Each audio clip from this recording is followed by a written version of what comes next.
大家好，欢迎收听今天的不正常人类研究所，我是修修。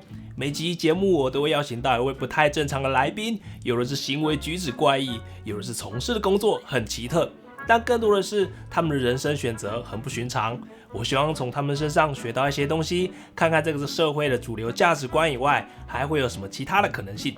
今天邀请到的来宾是哈佛商学院的资深讲师 Christina Wallace， 她不但是位连续创业家、天使投资人，现在还在百老汇经营一间制作公司，超级厉害。她今年接受她的学生，也就是知识卫星的 CEO Stephen 的邀请，把她目前在哈佛商学院教授的课程内容，专门飞到台湾来，做成了一堂线上课程。我在阅读了所有课程内容的逐字稿之后，真的是惊为天人。我觉得这正是现代职场工作者、高阶主管甚至创业家最需要的知识。我的 Podcast 跟 YouTube 频道最近又停更了好几个月嘛，就是整个沉浸在 AI 的世界里啊，因为我想要彻底弄懂这些最热门的模型跟工具的能力，还有限制是什么，以及找出一套跟 AI 协作的最佳方式。在这个过程中，我也一再的被 AI agent 所能做到的事情大为震惊了。熟悉我的观众都知道，我不太是一个会 formal 或者是做太夸张的陈述的人，但我真心认为，从今年开始，就是一个没背景、没资源但有想法的人弯道超车的黄金时代。今年愿意去学习使用 AI 来帮助自己或者事业赋能的人，你成长的轨迹将会跟其他人远远的拉开。而 Christina Wallace 教授的这堂课程，就是带着你看懂这个时代的竞争逻辑，让你在高速变动的世界取胜的第一手知识。他在访谈中聊了许多他在哈佛商学院授课时候的真实案例，也分享了许多如何正确看待 AI、使用 AI 的心态，还有新鲜人或者职场工作者要如何来面对 AI 的冲击。当然还有最重要的，在 AI 时代中绝对不会被取代的到底是什么？相当的精彩啊，诚挚你来收听或者来收看。我在 YouTube 频道上会上传中文字幕，如果需要的朋友可以到我的频道上去观看哦。Welcome, Professor Wallace, or can I just call you Christina? Please, Christina. Okay. Thank you for having me. I'm really excited to be here. Yeah, I'm really excited to have this opportunity to talk with you about how AI is going to change the world in different ways. Mm-hmm. And at first, because I talked to Stephen like last month, and he said that one of his teachers from Harvard Business School is going to go to Taiwan and do a course with SAT knowledge. Yeah. And she's not only a professor, also works in Broadway. Yeah. Yeah. I was like, please introduce us. I want to talk to this amazing person. So here we are. Here we are. Yeah. So my first question is, I can imagine how busy you are, how packed your calendar is. Yeah. So why are you doing this? So why do you say yes to this project? I mean, other than the fact that I really like Stefan. That's a good reason. It's a good reason, right? Like work with good people. That's one of my philosophies. Yeah. I think there's also a couple of reasons. One, I think it's a really timely topic. Obviously, there's a lot of swirl going on around what AI is, how it's going to affect jobs and business models and entrepreneurship. It's certainly something that we are talking about constantly in how I teach and what I teach to my students at HBS. I also wanted to see Taiwan. I've never been here. I've had the chance to be in and around Asia quite a bit, but I never come here specifically. So this seemed like a really cool opportunity. And this entire team is such great collaborators that it pushed me and my thinking. And so anytime you have a chance to work with people who say, yeah, that's a cool idea, but like take it 3 steps further, like make this go deeper, make it make sense and connect these dots. It always makes, iron sharpens iron. And so it's been a really fun opportunity to collaborate with just first-class players. So who is this course really for, and what can they expect to learn out of it? Yeah, there's sort of three categories of learners who I think could really benefit from this. The one is sort of, you can think of this as like business owners or senior managers who are maybe thinking about AI from a strategic lens of how might this really upend the business model for my company right now, right? We're seeing AI native startups come up and really challenge the economics and the entire way that I engage with my value prop to customers. My moats are entirely dissolving. That's a little terrifying. Then there's the sort of employee level who's saying, you want me to work with AI, but it sounds like I'm training my robot overlord replacement.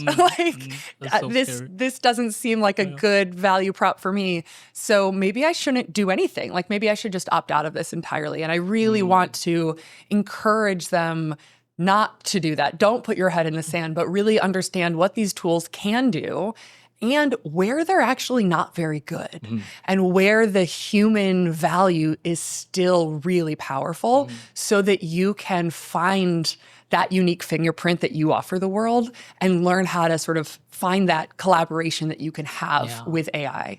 And then the third group are the entrepreneurs, either the existing ones or maybe the ones that kind of want to be an entrepreneur, but maybe haven't had the resources or haven't had the ability to get started yet. And now these tools have really lowered the execution costs of getting started. And now anyone with a really great insight, a really deep understanding of a problem and maybe a proprietary data set could go and get started in a meaningful way. So all three of these groups kind of are coming at this from a different perspective with a different set of problems, but I think all could benefit from the course where we're looking at how change and disruption is continuing apace, right? This is not a new thing being disrupted, but the pace of change, AI is disrupting the world, is dramatically changing. And we're looking at this from a personal level, and then from a business level, and then from an individual level, right? And it's sort of, it gives you the frameworks and the mental models, but also the specific exercises and the tools to make it apply to whatever situation you're in. Yeah, that's so crazy because I have read all the course manuscript. Wow, you're a very good student. Yeah, I love learning. And my job is now is a knowledge content creator. I would say I share some knowledge I learned from the internet or from, because I'm studying the sports science. I saw, that's so cool. Yes, and now I'm really into the human body, how human body functions. That will never change. That will never change maybe for the next hundreds of years. So I share that to my audience. So ever since ChatGPT launched, I've been a very heavy AI user. So I use them to like do some research and to brainstorm with me and maybe come up with some catchy title ideas, which I hate. I really hate that. So, but until recently, after I using cloud code, started doing some project that I would have never dared to imagine. And I work with the AI agent day and night, and until a moment, I just realized, oh my God, this is going to change everything. Yeah, that's my aha moment of AI tool. I wonder if you had similar experience with this AI aha moment, and what were you doing? What kind of work? Yeah, I love these examples you gave because they're sort of, I've had kind of similar engagement kind of through this, right? The first big reveal of ChatGPT, like there had been LLMs before ChatGPT, but this was the first time that it was fast and mostly accurate and sort of usable by the average person.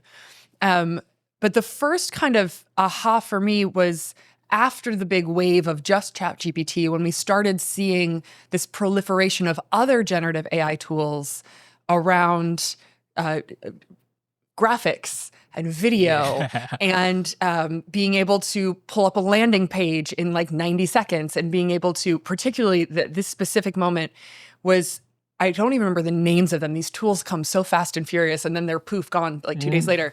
But it was like back to back was one that allowed you to basically create a brand. Imagine you're like a consumer products startup. And you could get, and I will admit, these are not great brands. These are like minimum viable brands. But for someone who has no design chops of any kind, someone whose alternative is like going to a PowerPoint and like dragging and dropping clip art, right? This is an upgrade. You could create not just a logo, but it would give you the typefaces and the different assets across all these different use cases that you would get in a brand book when you paid someone to give you that whole brand. And then like 2 days later, there was a tool that allowed you to kind of upload some really low fidelity pictures of your product and then get like e-commerce shop quality photos. And that first aha moment for me, as my first company was an e-commerce brand, was like, oh my God. If I were launching my company today, like the things that took me a year to pull off and to pull off like in a not very good first version, right? The first like 3 or 4 versions are all very embarrassing. The Wayback Machine can pull up some receipts. You could do in an afternoon. That was the first like, holy shit moment, right? And so in that same moment that I was like, oh, you could do all of this in a day. Then I was like, oh, now everyone's going to have an e-commerce company tomorrow, right? Like now everyone can do this. So what's going to stop like now we're just going to be overwhelmed by this. And so how do we navigate? How do you stand out? How do you have any competitive moat? Like that was my first moment. The second one was probably a year later or so, maybe about a year ago, a little bit to you with Claude Code, when I first started to really understand what agents could do. I'd been hearing about them. I'd read about them, right? I studied them a little bit, but I hadn't used them. I hadn't put them into practice. And I have a Broadway production company. My 3 partners, like, or I'm the third one, we all have day jobs. Like we're not doing this full time. And we don't have any staff. It's just the 3 of us. So we cobbled together. We've got investors, we've got, updates, we've got all sorts of operations that have to get done within this company. Separate from the cool stuff we get to do like in rehearsal studios and for opening nights. And all of this is just an administrative headache. And you just suck it up. You like put on music, you grab a drink and you just like churn it out for a couple of hours, right? And so finally one day I was like, okay, let's see what this agent thing is about. Let me see if I could build the workflow. When was it? This was maybe September of last year, October. Oh, before Opus 4.5? Yeah. Wow. Yeah. I was like, let me see if I can build this out to automate this. And I built a really janky first version, right? It was in Zapier. It wasn't even really agents. It was, this connected system, but it worked. I was like, I create the trigger and then all of a sudden the new investor gets the full onboarding paperwork. They get the capital call information. They fill out their tax paperwork. They get added to our database. They get like the whole thing. It used to be hours of my life and it happened. It happened? And I was like, oh. Oh. Right? So I teach a course on startup operations at Harvard Business School. Yeah. And including while I was doing this, I'm literally teaching classes about, okay, let's figure out what your headcount needs to be and like what your hiring plan will be. And, how do you prioritize product managers versus operations leads? And what's your finance, flow? Like in the middle of teaching this, I'm realizing everything I'm teaching is now out of date. Yeah. It's that in like July, as I was putting together my plans for the year, I was like, yeah, AI is probably relevant, but like, it won't change everything. And by December, when we're doing our course evaluations, I was like, everything I taught them is actually expired. So I have to completely revamp the entire course before I teach it this fall because it has changed that much. Yeah. And those are those aha moments of, like the world is now like this is I say in the course, it's not a tool shift, it's a platform shift. Yes, platform shift. Right? Yeah. And so this isn't just like, oh, we used to do conference calls and now we have Zoom. We can see faces instead of just talking over that like weird tri-cornered hat of a conference call phone. This is fundamentally changing business models and methodology and capital needs and everything about how the world works.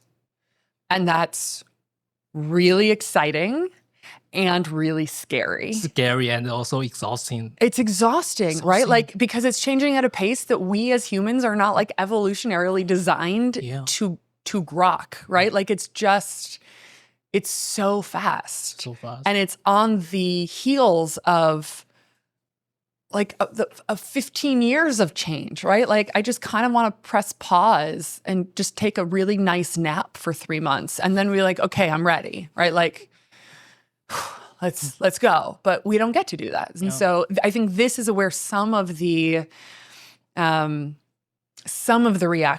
especially that we're seeing among Gen Z, among younger folks, of the, I just want to opt out.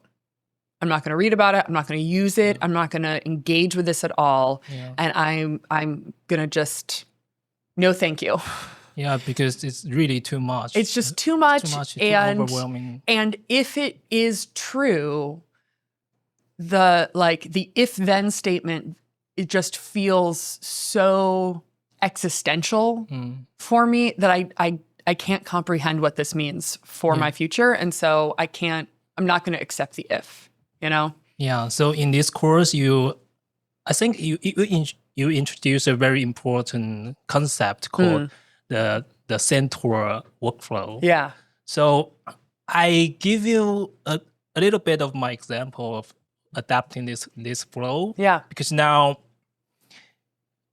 I'm a content creator, so it's very easy to ask the AI tool to find a trending topic on social media and also to maybe come up with some eye-catching thumbnail ideas and something like that. Yeah. And it is really tempting to ask the AI tool to just draft the whole article for me. Yes.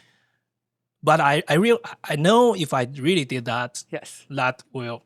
Your job will be done. Yeah, my job will be done. And also it will destroy why I'm being this creator. There's no need for you. Yeah, the core value just gone. Absolutely. So here's the reason why you can't, not just you shouldn't, but you can't do that. Number one, if we're all using the same models, we're all going to produce the same content. And we're already seeing this. So all of these lovable first drafts of apps and websites and prototypes, they all look the same. They all look exactly the same. It's happening. It's all happening. All of these announcements on LinkedIn about products, they've all been drafted in Claude. They all sound exactly the same. Anyone who's using these brand generators, their brands all look the same, right? So these models are all reverting to the mean. Like that is what they've been trained to do. They've been trained on the same data sets, and they are statistically providing the next most probable word.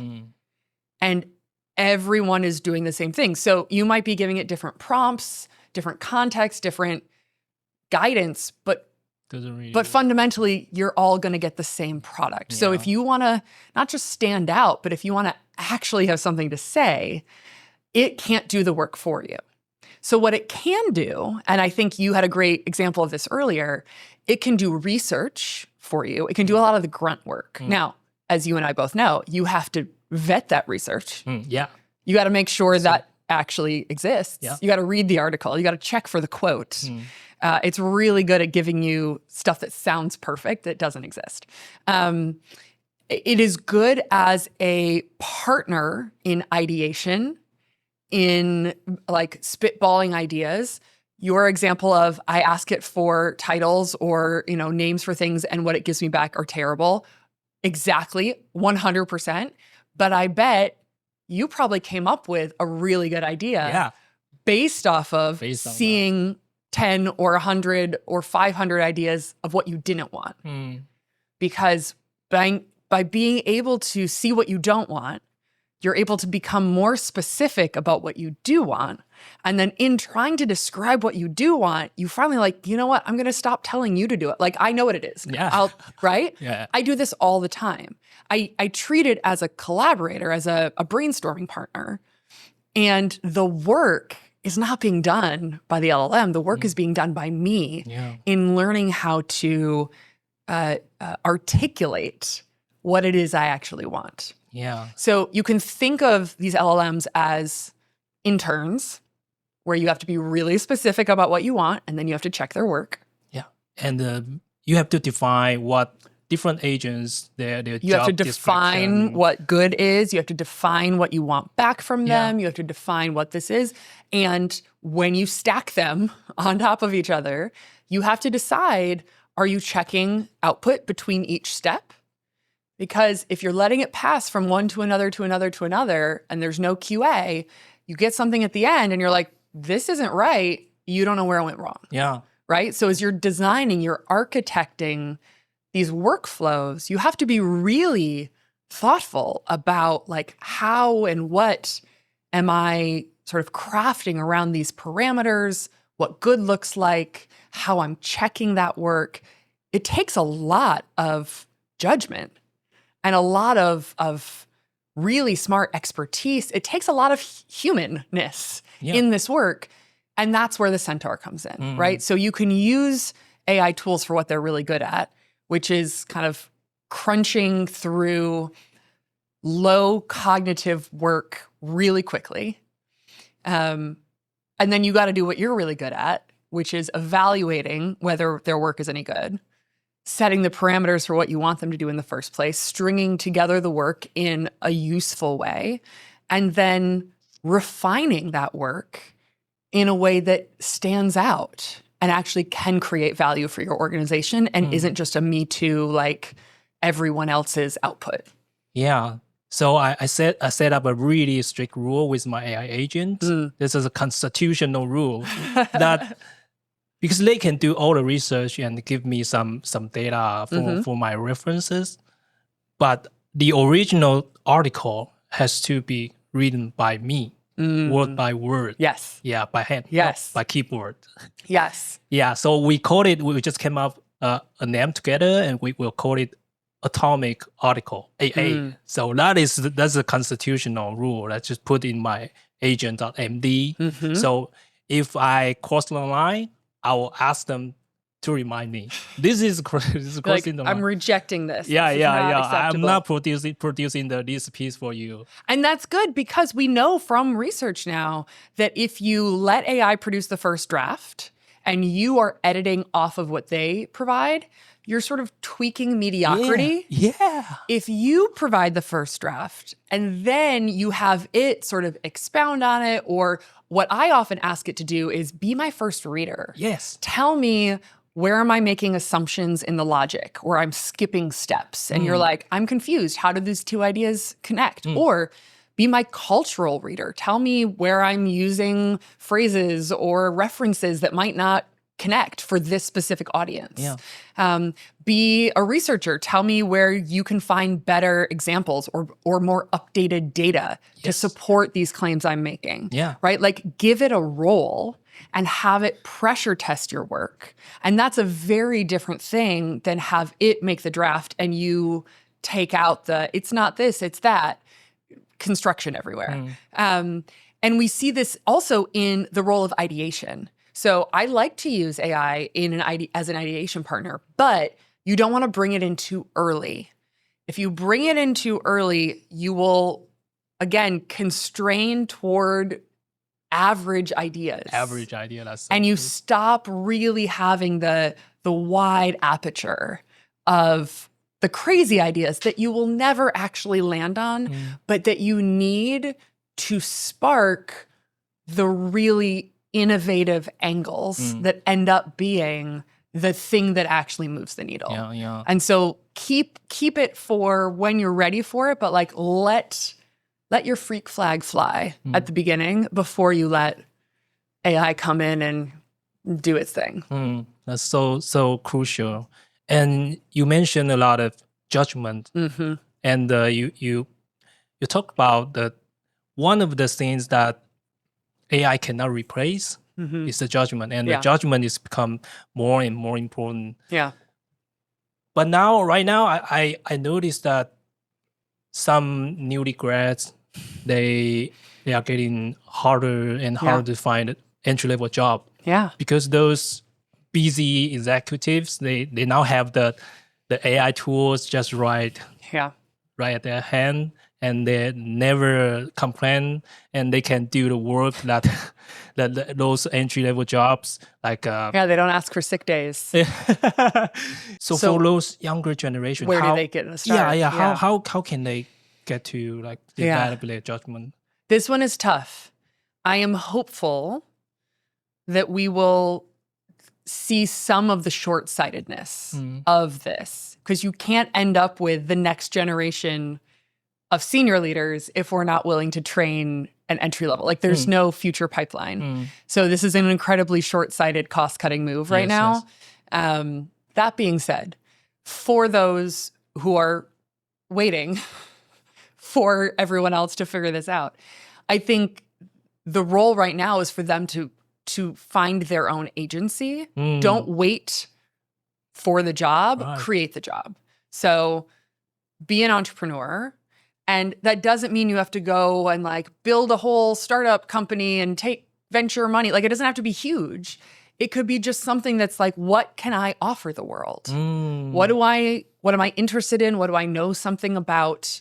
And how can I start doing that? Because you're not going to build judgment by standing still. You build judgment by doing. Right? And so I talk a lot in the course about the judgment loop, which is really like diagnosing a problem, making a plan based on that diagnosis, executing on that plan, and then learning from that loop. Like, did I diagnose it correctly? Was that the right plan based on the diagnosis? Did I execute it well? And there are going to be no's along that plan. And you got to learn as quickly as you can where the no's are, and then you got to do it again, right? And the faster that you can execute on that judgment loop, the stronger your judgment muscle gets. Like this is just a muscle. This is a skill you got to build, which is why entrepreneurship is actually one of the best places to build this muscle, because it's the tightest learning loop you get, right? You go to a bigger company and you're especially in an entry-level job and you're doing like a piece of one of the steps of the judgment loop. You don't even see how your work fits into the piece of the judgment loop. You certainly don't see the outcome of the whole judgment loop. And you don't get feedback on whether what you did was the right thing. Like you really don't get that feedback loop that says like, keep going or let's adjust. And maybe when you get more senior level, you get a little bit more insight, but it can take a long time to get that regular information. So it sucks a lot to have to go out and make your own way because there isn't a path when a path was promised to you. I get that. Yeah. And if you are willing to see the opportunity here, which is to build that judgment on your own terms and to build it a little bit faster and to force yourself to find what your unique fingerprint is that you can offer the world, I think you're actually going to find yourself in a better position than some of the other, call it middle managers, that might be holding on for dear life right now and postponing that exact conversation with themselves. Yeah, so now I'm really urging those younger generation, start building something. Build something. Just write something. Write an article and make video on YouTube and start a podcast show. Now with the help of those AI tools, you have to allow yourself to do that because you used to think that's too much for me. There must be a lot of work to do. But right now, with those tools, so So it brings me to this the wonderful book, the Portfolio Life. Yeah. I also read the whole book. Oh my gosh. Yeah, and I loved it because you don't do things halfway, do you? No. You're like, I'm going to ride around the whole earth on my bicycle, and then I'm going to do multiple graduate degrees, and then I'm going to read your whole book. Yeah. And take your whole course. When I decide to do something, I just go You're all in. Yeah, I go love in. it. I go all Okay. in. Yeah. So I think this is so important, especially Thank you. during this AI era. It's so crucial and so urgent to build your own portfolio. Yeah. So could you walk us through how did you come up with this idea of Portfolio Life, and how people can adopt it? Yeah. So I came out of an artistic sort of original first path, right? Before I went off to business school, before I became an entrepreneur, my first life was in the arts. I was a musician by training and then a theater major, and thought I was going to make my life in theater. And when you're in the arts, it is like one of the most unstable career paths there can be. And so there's already this notion of like, you take every income stream you can find. You say yes to every job. You don't get to be a diva about it. Like, if they want you to be a stage manager, you say yes. If they want you to hang the lights, you say yes. And it allows you to build your network. It allows you to get a lot of different perspectives on the work. It allows you to have lots of different income streams. And it gives you that diversification. And you don't just say yes to arts work. You also like get a job as a tutor or as a bartender, right? Like, you're always thinking about like, how do I future-proof in a space where there isn't a lot of stability? And this is particularly true for me because I didn't come from a family that had money. There wasn't any sort of family support for this path. So I sort of naturally had this economic underpinning of diversification and self-sustaining in a world that was already unstable. Then I went to business school and the world fell apart. Financial crisis hit. There were no jobs. And while everyone else was freaking out, I was like, I'm familiar with this. Like, instability is in my DNA. And so when I pivoted into entrepreneurship, I was like, this looks just like making theater. I can totally do this. And believe it or not, it was. But I had this fabulous professor, Clay Christensen, who had given us this beautiful gift of asking this incredible question of like, how will you measure your life? How are you going to make sure that you don't build this successful life that is only being measured by your career, by your, job? How are you going to make sure that you're really thinking holistically? And I am so grateful for that talk, and for him. He ended up becoming a really important person in my life and my mentor for the next 10 years. And I used that as the kind of the impetus, the prod to be like, okay, I need a system. Like, what's my model? And I remembered back from my first semester finance class of portfolios and diversification. I was like, oh, that's exactly it. Like, I already know about diversification, but now I have a framework for it. This is about asset allocation. And it's about thinking about, like, where can I take risk? Where do I need to make sure I have my bases covered, right? Stocks and bonds and slightly riskier investments. How do I design for a specific season of life where I need to be thoughtful about my risk and reward tolerance, right? And then how do I redesign, right? Rebalancing portfolios when your season changes is like one of the fundamental principles. And yet we sort of have this mindset that like you pick a path and then you set off on that path and then that's your path, right? And that's just not true, right? We get to these moments in life where you're like, I don't think I want what I used to want. And then you're like, am I a failure? Have I lost my ambition? And you're like, no, you want different things now, and that's okay. So I thought this was just a really expansive and powerful model for myself. I had no intention of doing anything with it. And then along the way, as I was building my companies, I started a podcast. I started writing for Forbes. Again, I've always had multiple irons in the fire. I trust no one. Always have multiple income sources, always do multiple things. And it's not just from a place of fear. And I really emphasize this a lot. It's not just diversification so that I can save myself when the world falls apart. It's also because it brings me a lot of joy, right? And I'm sure you feel this too, that like it's diversification from an identity standpoint. I am all these different people. I get to express all these different parts of who I am. I get to stretch all these different muscles.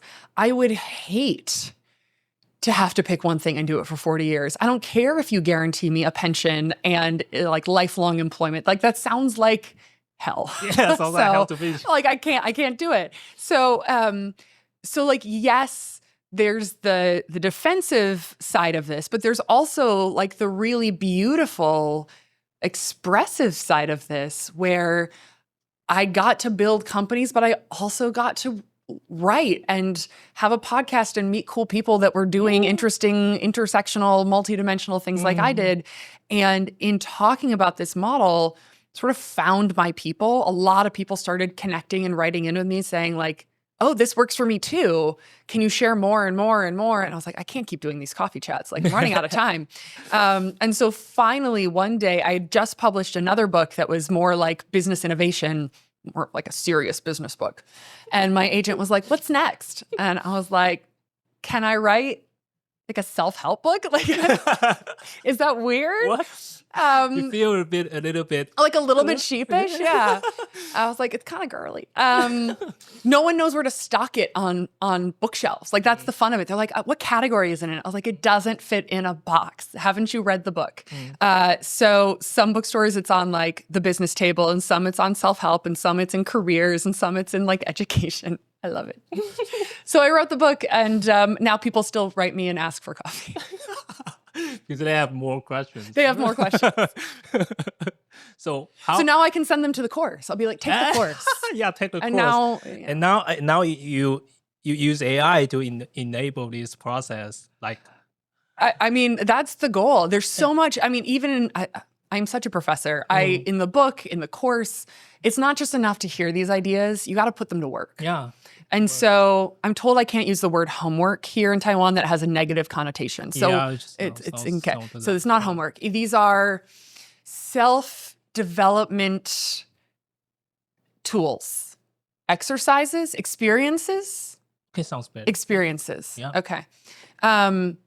This is experiential learning. Learn by doing. By doing. Yeah. There we go. So I give you opportunities to don't just read or watch or listen to the ideas, but to actually apply the ideas to yourself, to do the things in real time. Like, don't just listen to the whole course and be like, I wonder what I should do with this. And so along the way, there's all of these places where you get to put this into practice for yourself. And there are great ways that you can leverage AI in doing that, right? You can do a lot of this self-reflection, and then you can plop it into Claude and say, like, help me find the threads here. Like, yeah, exactly. Help me find the patterns, or help me think of other ways that I could go about this. Are there ideas that I'm missing? Are there books I should read? Or is there research I could do to get another perspective on this, right? There's always something that you could find another angle on. So I think, I wrote this book before ChatGPT came out. I think I turned in the manuscript like 3 weeks before it was announced. And I was like, really? Wow. Man, if I had waited 3 weeks, I could have had it do that. And then it turned out, I'm glad I didn't, because it would have been bad. But yes, it is even more relevant today. I feel like I should send gifts to like Anthropic and OpenAI. And in this book, one of the most important exercise is to draw your own Venn diagram. Exactly. And you call yourself a human. I do. Diagram from very long time ago. It is kind of your signature right now. It's the easiest way to describe myself. It's my identity. Yeah. And I talk about this really intentionally, because if your identity is your job, which it is for a lot of highly successful, ambitious people, certainly in the US, you can lose your identity in the same conversation you lose your income, right? Like, it can be taken from you, which is a terrifying thought. And not just you could lose like a job, you could lose like the whole industry could go away, right? Like we've seen this with like journalism and print magazines, right? Like the whole thing could just disappear. And if that's who you are, you've got nothing left. And so, again, I didn't come at this from a place of fear. I came at this from I'm a little bit of a hot mess if I don't find another way to organize all the things that I am. I was like, it makes sense to me. But when I try to describe it to anyone else, it sounds like, I'm like throwing up my resume at them. So I was like, let's figure out a way to make this make sense. And where I landed was this idea of a Venn diagram. I've always been a math nerd. And so I was like, obviously. And so I say, I've built this career at the intersection of business, technology, and the arts. And once you have that visual, you can go and look at my resume and every single choice I've made fits within that. You're like, oh, all of those make sense. Like it's coherent, right? Yeah. It's not flaky. It's coherent. And so I realized this for myself. And then as we were, again, on my podcast, we were kind of putting this phrase out into the world and everyone's like, oh, I'm a human Venn diagram. And and I was like, I think everyone is a human Venn diagram. Like, how many people do you know that they're just like, I am only an engineer. I am nothing else. I am not interested in music or cooking or sports or politics or travel or religion or all I care about is engineering. No, 0 people are like that. We all have these multiple dimensions to us. And even if some of those dimensions are things that maybe we haven't been able to partake in for a while, maybe these were things that we kind of put away after school because we had to be serious and grow up and focus. They're still there. Still there. They're still part of you. I had a student at HBS. I was doing this exercise with them and we were going, she's like, oh, I'm in finance. I've done private equity. Like, I've got nothing else. I was like, surely that's not true. And she's like, well, I was an economics major. Like, no. And I kept pressing. I was like, what were you like in high school? What were you like in middle school? Finally, it came out. She went to the finals for U.S. Olympic figure skating. What? And she forgot? Yes. I was like, what? How? Correct. She's like, well, I'm not a figure skater anymore. And I was like, no, you don't do figure skating anymore, but you will always be. You are an elite athlete. Yeah. To have that level of discipline and artistry and commitment your entire childhood, that defined who you were all the way through high school, and you made it to that level. And then to just cut that out of your life and pretend that it didn't exist, like it's not real. It's still there. You're just not using any of it. And you forgot about it? That's insane. I should have to ask you 15 follow-up questions for that to come out. So, a little bit of therapy was involved. But people start to realize, I've had this conversation over and over where people will suddenly be like, oh yeah, I got that master's degree in psychology once. Oh yeah, I used to be an oil painter, haven't touched it in 30 years. I'm like, y'all contain multitudes and you forget.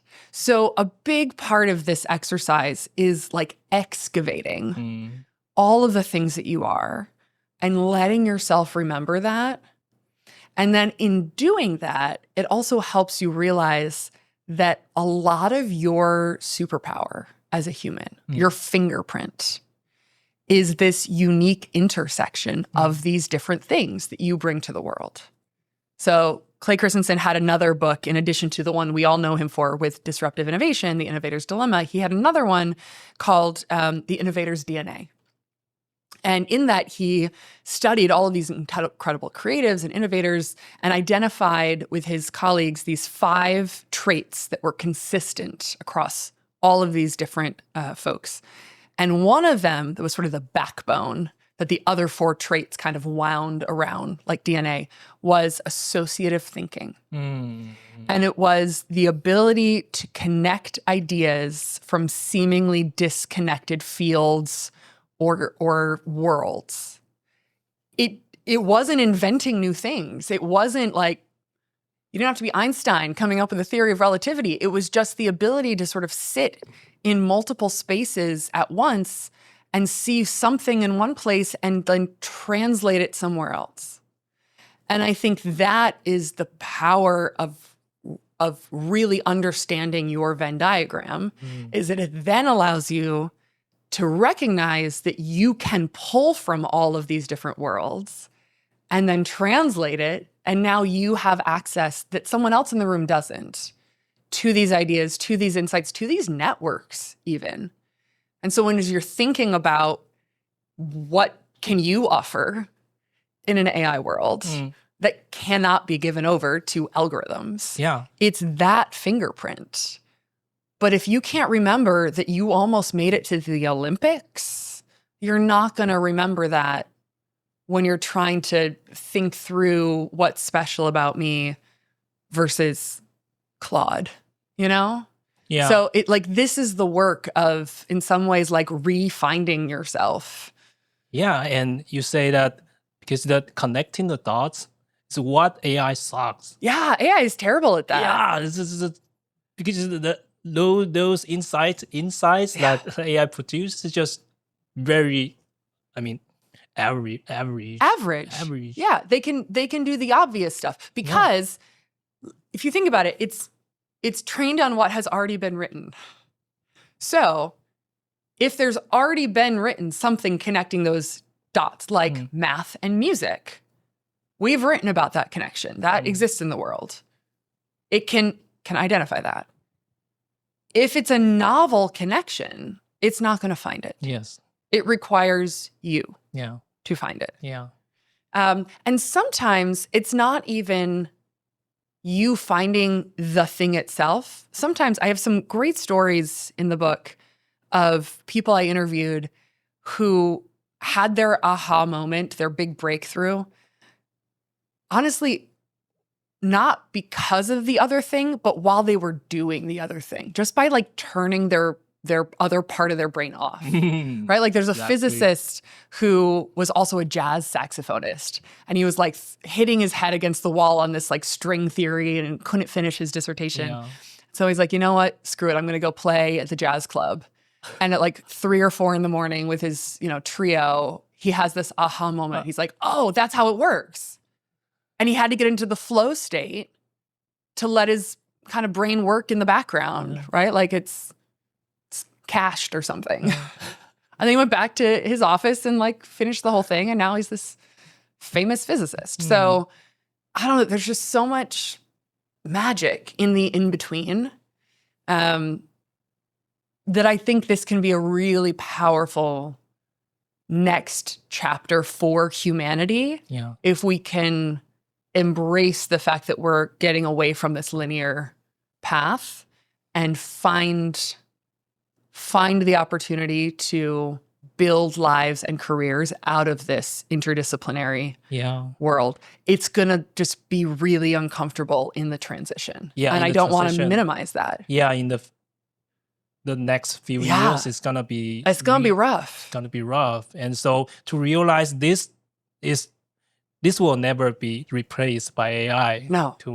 No, never. So you have to... Because now the biggest anxiety comes from the worry about being replaced by AI. But just like you said, the judgment that you do certain things in certain contexts, like to make decisions in uncertainty, uncertainty, this kind of thing can never be replaced by AI. And also the trust, because you mentioned in the chorus that really stuck with me. Yeah, the trust, because now everyone can produce content using AI and lots of fake stuff out there. So who do you actually trust to get your content, your output, your products from? Yes. Who are you willing to like stick by because you believe they are going to be consistent? They have that character. They have that track record of showing up. Yes. Of over-delivering. And take responsibility. Of taking accountability for, what they deliver. Yeah. Yeah, because you just list some of the very important traits like consistent character and also the generosity, reliability. Yeah. So these are not going to be replaced by AI. No. This is very much an era that will be defined by relationships, emotion, communication, not by transactions, attention, things that can be given to algorithms because those things now are ubiquitous. Yeah. Right? Like if they can be everywhere, they're no longer valuable. So now we're going to value the things that can't be everywhere. And that I actually take a lot of optimism in, because that's what humans are good at. It just requires a reframe, and in some ways also requires a shift in what we invest in ourselves, what we focus on for education, right? Like we've really underinvested in the liberal arts for the last couple of decades. We've been focused on STEM. We've been focused on all of these other things because they would be guaranteed to provide this great, stable future. And now we're realizing that actually reading the classics, understanding history, understanding psychology, humans, books, theater, like all of this, how people work. How people work, is kind of a skill, and we might need it for this next chapter. Yeah. So I think right now listeners probably get very pumped and excited and ready to maybe do their own Venn diagram and to design their own portfolio life using those amazing AI tools. Yeah. But sometimes it just gets so, like when I get a new tool and I realize I can use this tool to build something like I cannot even imagine before. I just work day and night. And then you burn out. And I burn myself out. And now you're at HBS. Yes. So you're working with some of the smartest and most ambitious people in the do world. That too. Yeah. So how? You got to pace yourself. Yeah. How? This is a marathon, not a sprint. You should know this better than anyone. Yeah, so a couple of the things that I find really helpful. One is you find some friends on this journey with you. This is true for building software and companies, right? Like you know that having a cohort of a couple of people to co-work with is always better than doing stuff alone. This is also true for figuring out your Venn diagram, doing these exercises, having someone to do it alongside and bounce your ideas off of. Can be just really helpful. Also, it's always helpful because you can solve someone else's problems better than you can solve your own, always, right? So to make this more human, more collaborative than just like staring at your own problems in the mirror. But it also forces you to take bio breaks. To eat a meal, to turn your computer off at a reasonable hour and go to bed, right? Like, it can help you pace yourself. So important. Because this is only going to speed up, not slow down. So you can't burn out because you were vibe coding for 3 straight days and then you found yourself in the hospital from exhaustion. Yeah, I'm vibe coding for last night. You're like 3 straight weeks. Yeah, 2 months. Oh my God. So is there any tips that you are practicing right now? So how do you calm yourself down and how do you teach your students? I mean, the easiest way for me is I have 2 children. You have a daughter. I have 2 children. Like, they don't care what mama is building. They have to be picked up at 6 o'clock. Yeah. They do not want to talk about what I'm working on. They want to tell me about their day on the ride home. Then they want to help with cooking, which means I got to make sure they're not cutting fingers off, right? Like wow, you got to get... They're using knife. Oh, yeah. They go to Montessori school, and that's very focused on, like, getting involved. You get a 4-year-old a knife, and suddenly you can't be thinking about what you're building somewhere else. You are in the moment. It helps you cultivate presence as a parent. And I am in it with them until they're in bed. And then I'm exhausted. Then I get back to work. Then I go to sleep. Okay. I gotta sleep, dude. Then I go to sleep. Then I go to in front of my computer and work maybe 2 hours. Okay. I should. This is remind myself. You gotta draw out your portfolio. Yeah. Get a sense of how you're allocating your time. Yeah. You might need to be protecting a little more time for rest.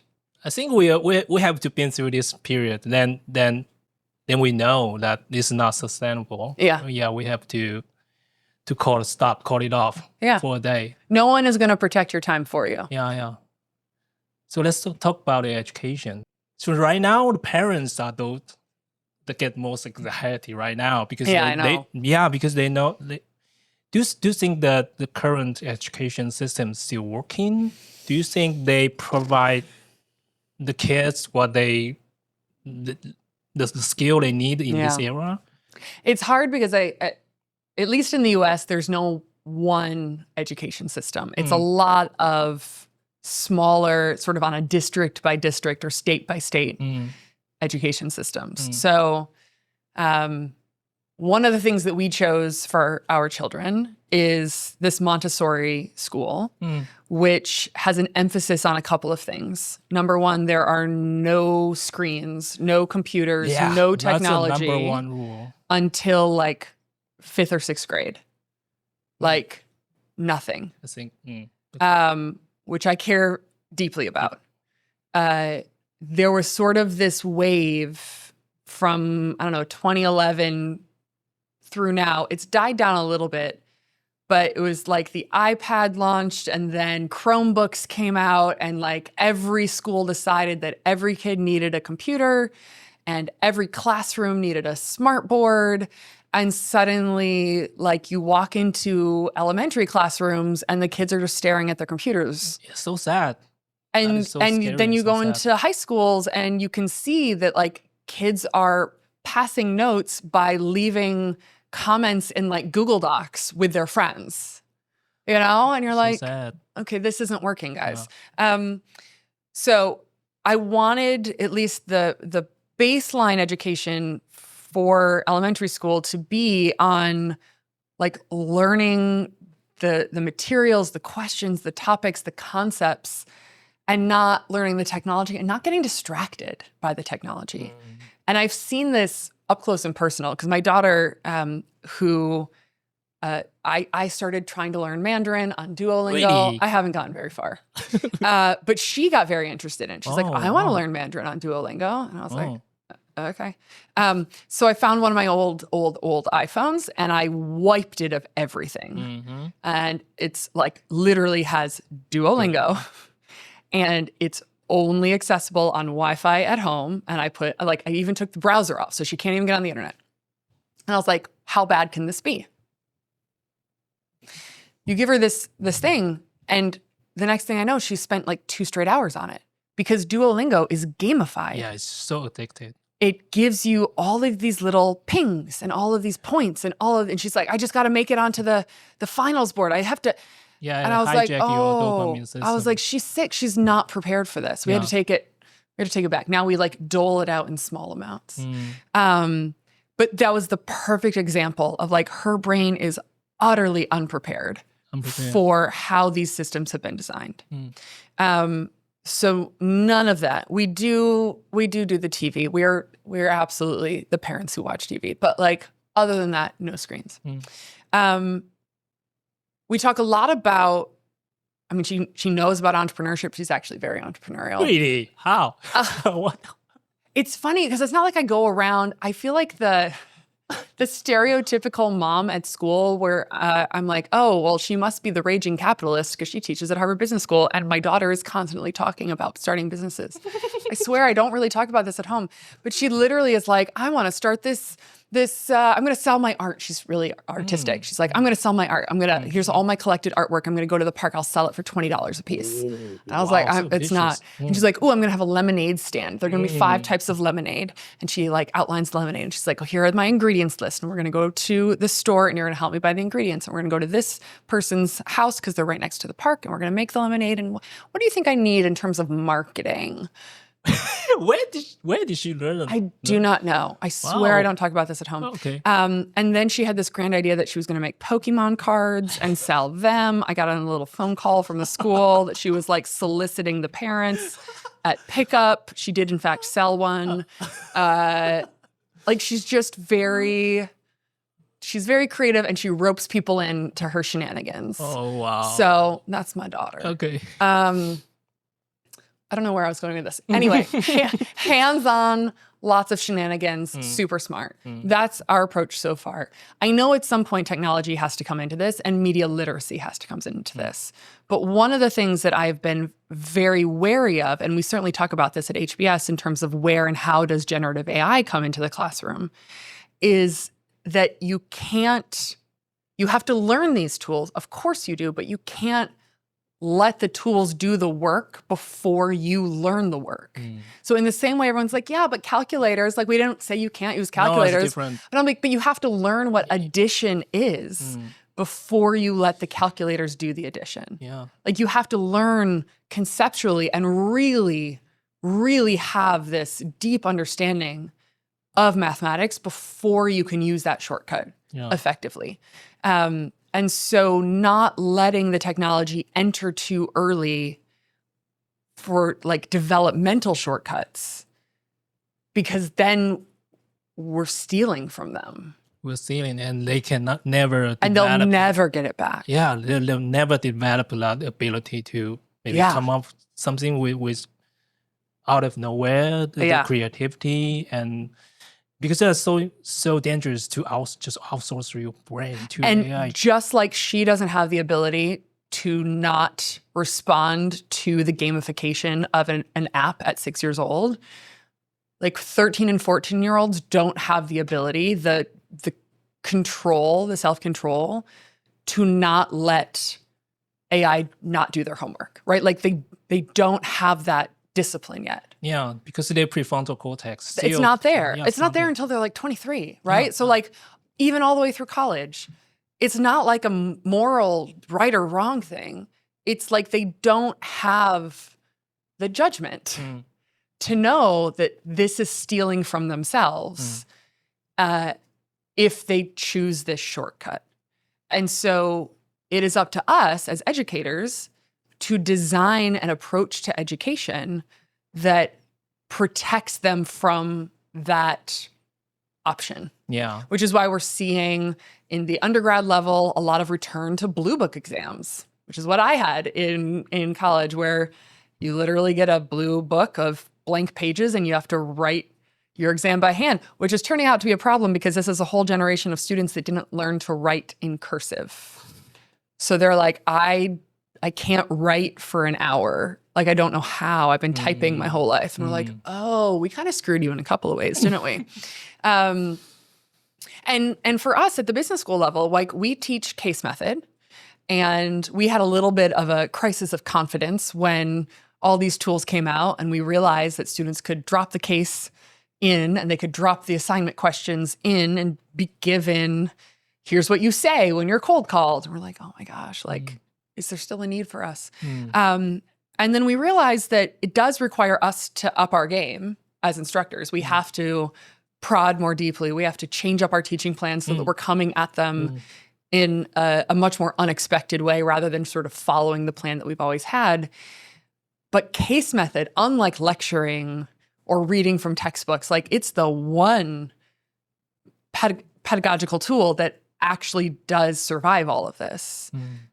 Because what we're teaching them to do is diagnose and make a plan and execute and learn from that plan. Like we're teaching the judgment loop over and over and over again through Socratic method. And so that absolutely does sustain. It just requires us to be even better at our craft, which can be a little exhausting. Yeah, I know. So that's why, the same reason why I sent my daughter to a Waldorf education, because they could get to same idea. To get near in the nature and to do things by their hand. I think those are the ability that they have to learn and cultivate and build that curiosity driven, like intrinsic motivation for learning. Yeah. So they don't learn that education is like a penalty, but in fact is a gift that they are excited to do. Yeah, because it's like my kids love to go to school. Wow, so wonderful. We're trying to hold on for as long as possible. So what about higher education? Like there's a new school founded by Ted and Khan. Oh yeah, they're in the early days of that. Yeah. What's your take on that? I don't know. I don't know enough about it yet. I think they're still experimenting. I do feel pretty lucky that we have a lot of time for this to shake out before we're going to hit higher ed. Yeah, I actually feel there, in some ways I feel screwed over in that, like, I graduated from high school just as 9/11 happened. And then I graduated from college and into, like, you know, I started business school as, like, Lehman Brothers collapsed, and then became a mom as COVID was happening. You know, it's just like one after another, right? I didn't, like, buy a house until I was 40. So in some ways I'm like, I've hit every disaster. But in other ways, I feel really lucky. Like, social media didn't exist until I graduated from college. Facebook came out when I was a junior or a senior, but you couldn't post pictures. And there were no smartphones until basically business school, but they weren't like they didn't have big enough, like, memory to take a lot of photos with. So you couldn't really, like, take pictures while you were out and about and then put them on the internet until after I was done with grad school. So there's a whole chapter of questionable decision-making that, poof, does not exist. There's no evidence of it. Very lucky. Very lucky. And then I didn't have kids until later in life, which meant they got to skip the whole, let's see what happens if we give kids smartphones at 12 years old and let them never learn how to have conversations face-to-face with other human beings. Oh, it turns out it's a disaster. Like, it turns out we have a problem. So we experimented on other generations, and now my kids get to kind of benefit from like, oh, we should maybe not do that. And now by the time they get to college, hopefully we will have figured out what higher ed needs to be in this new world. Yeah. So on balance, I think we'll figure out. Still have time, but I don't know. I have no idea. I have no idea. So I think you are up. We could get hit by an asteroid tomorrow. Like, you know, you can't plan for anything. Yeah, this is what I say with a great big smile. So I can see you are optimistic about the future, right? For the most part. Yeah, for the most part. I have to be. Okay, so I think the best thing we can do is to, like, find personal agency. That's so important. It is. And you can find your personal agency by draw your own Venn diagram and design your own portfolio life. Yeah, that's right now we can do. And I think there's so many things that we can do instead of just hiding, like you said, hiding under the sand. We just need to embrace it and to understand what these AI tools really are, what's their limits. There's lots of limitation, those AI tools. And okay, the last question. I want to ask this question always Tim Ferriss asks in the last of his show. So if there's a giant billboard, you can write a sentence. You want what would it? Oh, would you want the world to recognize to get? One giant billboard. Yeah. Where is the billboard placed? Like who's the audience? Everyone in the world. Everyone in the world. Yeah. So this is a magic physical billboard. Yeah. That is simultaneously present everywhere. Yes. That's unrealistic. Okay. Wow, this is a good question. I have literally never been asked this question before. One giant billboard.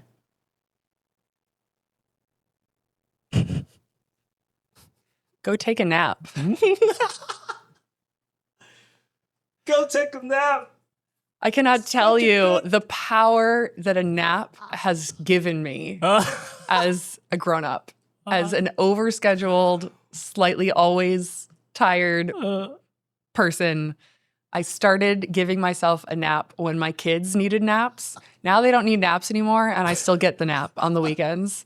And it is magical. I have this sentence in the book that rest is a requirement, not a reward. Not a reward, it's a requirement, yeah. And my mother read it, and she goes, did you write this?